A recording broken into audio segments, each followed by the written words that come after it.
அஸ்ஸலாமு அலைக்கும் and welcome to ஆமிஸ் home. ஆமிஸ் ஹோம்ல நான் இன்னைக்கு உங்களுக்கு ஷேர் பண்ண போற ரெசிபி சின்ன பிள்ளைங்கள்லேருந்து பெரியவங்க வரைக்கும் ரொம்ப விரும்பி சாப்பிடக்கூடிய ஒன்று. இது வரைக்கும் பேக் பண்ணதே இல்லையா, இப்போதான் ஃபர்ஸ்ட் டைம் பேக் பண்ண போறீங்கன்னா இந்த ரெசிபியை நீங்க கண்டிப்பா ட்ரை பண்ணலாம். நீங்க ஒரு சாக்லேட் லவரா அப்படின்னா இந்த சூப்பர் சாக்லேட்டி ஃபட்ஜி அண்ட் ரிச்சான சாக்லேட் ப்ரௌனியை நீங்க கண்டிப்பா ட்ரை பண்ணி பாருங்க. வாங்க எப்படி செய்யறதுன்னு பார்க்கலாம். முதல்ல ஒரு பவுலில் பட்டரையும் சாக்லேட்டையும் மெஷர் பண்ணி எடுத்துக்கோங்க.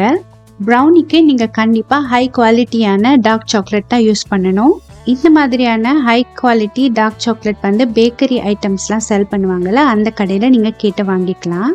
ப்ரௌனிக்கு மொத்தமாக சேர்க்குற இன்க்ரீடியன்ஸில் அதிக அளவில் சேர்க்குறது இந்த சாக்லேட் தான். அது மட்டும் இல்லாமல் ப்ரௌனிக்கு டேஸ்ட் கொடுக்குறதே இந்த சாக்லேட் தான். அது நீங்கள் ஹை குவாலிட்டியான சாக்லேட் யூஸ் பண்ணிங்கன்னா ப்ரௌனி ரொம்பவே டேஸ்ட்டாக இருக்கும்.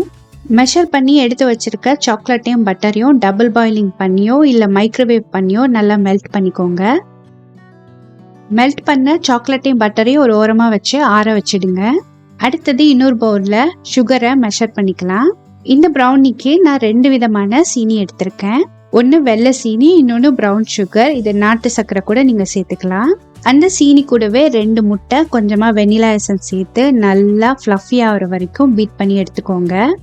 நான் இன்னைக்கு ஹேண்ட் பீட்டர் வச்சு பீட் பண்ணிக்கிறேன். உங்ககிட்ட ஒரு வேளை ஹேண்ட் பீட்டர் இல்லைன்னா விஸ்க் வச்சு நல்லா நுர வர்ற வரைக்கும் பீட் பண்ணி விட்டுக்கோங்க. சீனி எல்லாம் நல்லா கரைஞ்சி முட்டை நல்லா நுரைச்சி வர்ற அளவுக்கு நல்லா பீட் பண்ணி விட்டுக்கோங்க. அடுத்தது அது கூடவே சலிச்சு எடுத்த மாவு, பேக்கிங் சோடா, கொக்கோ பவுடர் இது எல்லாத்தையும் கரெக்டான மெஷர்மெண்ட்டில் சேர்த்துக்கோங்க. மாவையும் கொக்கோ பவுடரையும் கண்டிப்பாக சலிச்சுட்டு தான் சேர்க்கணும். அது மட்டும் இல்லாமல் எல்லா இன்க்ரீடியன்ஸையும் கரெக்டான மெஷர்மெண்ட்டில் சேர்த்துக்கோங்க. கிராம் மெஷர்மெண்ட் ஸ்க்ரீன்லேயே கொடுத்துருக்கேன். கப் மெஷர்மெண்ட் தேவைன்னா டிஸ்கிரிப்ஷனை செக் பண்ணிக்கோங்க. மாவு, கொக்கோ பவுடர்லாம் சேர்த்துட்டு திரும்பவும் ஹேண்ட் பீட்டர் வச்சு நல்லா பீட் பண்ணி விட்டுக்கோங்க. முட்டை மிக்சரோட மாவு கட்டி எதுவுமே இல்லாமல் நல்லா ஸ்மூத்தாக கலந்து வர அளவுக்கு கலந்து விட்டுக்கோங்க. இப்போ பாருங்க, மாவு கட்டி எதுவுமே இல்லாமல் நல்லா ஃப்ளஃபியாக பீட் பண்ணியாச்சு. இது கூடவே நம்ம மெல்ட் பண்ணி ஆற வச்சிருந்த பட்டர் சாக்லேட் மிக்சரை சேர்த்து ஸ்பேச்சுலா வச்சு கட் அண்ட் ஃபோல்ட் மெத்தடில் மிக்ஸ் பண்ணி விட்டுக்கோங்க. நம்ம பீட் பண்ணி வச்சிருந்த எக்கோட அந்த சாஃப்ட்னஸ் குறையாம நல்லா ஜென்டலாக மிக்ஸ் பண்ணி விட்டுக்கோங்க. இப்போ பாருங்க, ப்ரௌனியோட பேட்டர் ரெடி ஆயிடுச்சு.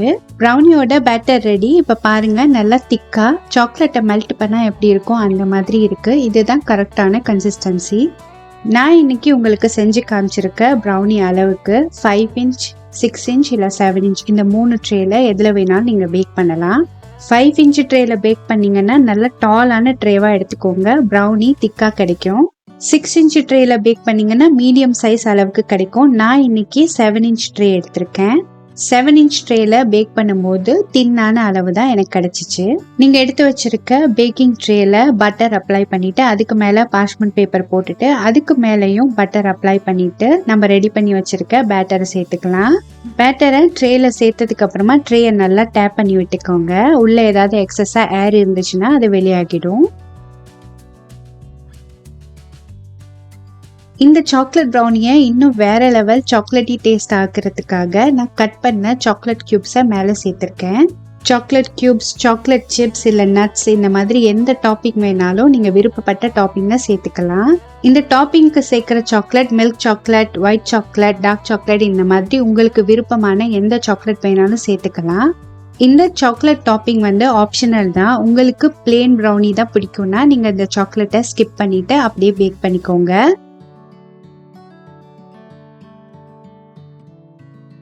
$180°C ப்ரீஹீட் பண்ண அவன்ல ஒரு 20 நிமிஷம் பேக் பண்ணி எடுத்தீங்கன்னா சூப்பரான ப்ரௌனி ரெடி. ப்ரௌனி பேக் பண்ணி வெளியே எடுத்ததோட அந்த ப்ரௌனியை நீங்கள் எந்த டிஸ்டர்புமே பண்ணக்கூடாது. ஒரு 20 நிமிஷம் அப்படியே ஆற விட்டுருங்க.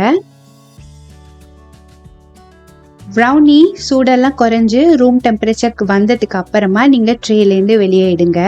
ட்ரேலேருந்து வெளியே எடுத்து உங்களுக்கு எந்த சைஸ் கட் பண்ண விருப்பமோ அந்த சைஸ்க்கு கட் பண்ணி நீங்கள் ப்ரௌனியை சர்வ் பண்ணலாம்.